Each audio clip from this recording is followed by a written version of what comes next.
Bitcoin's weekend plunge has our newsroom talking today. Welcome to the Daily Forkast, December 6th, 2021.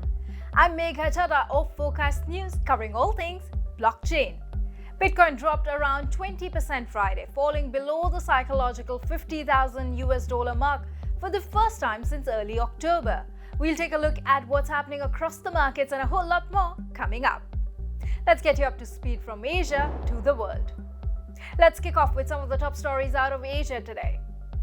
First up, Terry Gou, founder of Foxconn, which supplies Apple's iPhones and one of Taiwan's richest men, says mainstream monetary finance cannot be decentralized. In a Facebook post clarifying comments made in an earlier interview, Gou said the crypto market is still highly speculative and that cryptocurrencies and NFTs need to be incorporated into the real economy in order to be integrated into people's lives. He also says it will take 5 to 10 years for the Metaverse concept to mature, with a lot of room for improvement in the user experience at present. And staying in the Metaverse, GameFi hits Japan, with popular mobile game Elemental Knights Online launching a new version called Gensokishi Online Meta World. Players will be able to purchase virtual land and edit their own creations, such as buildings, as well as trading and minting their own NFTs based on the game content. The full play-to-earn game is due to be released next summer, with a beta version available earlier. Interestingly, in neighboring South Korea, such play-to-earn blockchain games remain banned from domestic release due to concerns over speculation. You can find those stories and more at Forkast.news. Over on the markets, an underwhelming US jobs report and ongoing concerns over the Omicron variant hit global stocks and bonds hard. And that had a knock-on effect on crypto over the weekend, with around $400 billion lost from the total market cap in less than 24 hours. While Bitcoin has stabilized since, the majority of the crypto market remained in the red Monday morning Asia time. Forecast News' Lachlan Keller has more.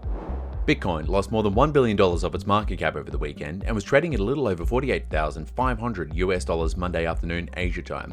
While a single reason for the wide market downturn may have been difficult to pinpoint, one expert told Forecast News a confluence of factors could be at play, with embattled Chinese property giant Evergrande's announcement that it may be facing a restructuring just one of those. Andrew Sullivan told Forecast News he expects more weakness in the trading weeks before Christmas because funds which have made gains over the course of the year are now de-risking. They're coming to the year end, they've done very well out of it, so you might as well lock in the gains and not have to worry about the next couple of weeks. And then let's start again in January sort of thing.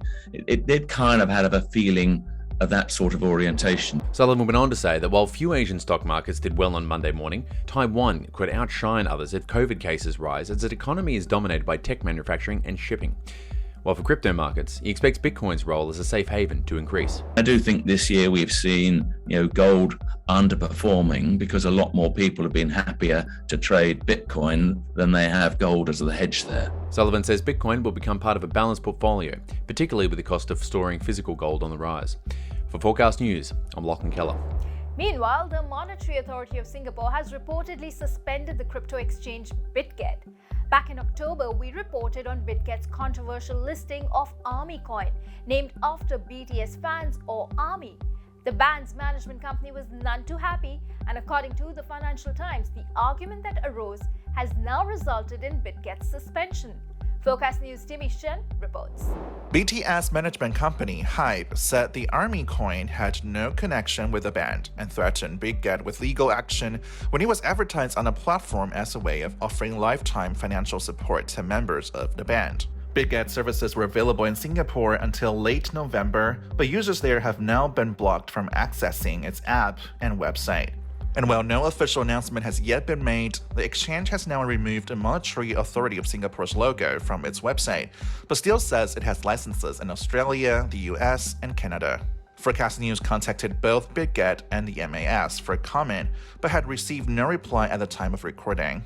Singapore has emerged as a haven for crypto businesses in Asia and is home to a number of Chinese crypto entrepreneurs, including Changpeng Zhao, the chief executive of the world's biggest crypto exchange, Binance. Meanwhile, the creators of the Army coin remain unknown, and the website where it was initially announced now says it is under renewal. And Hype is actively investing in the field, announcing in early November that it had partnered with Korean blockchain company and operator of the upbit exchange Dunamu to develop an NFT business offering digital collectibles to fans.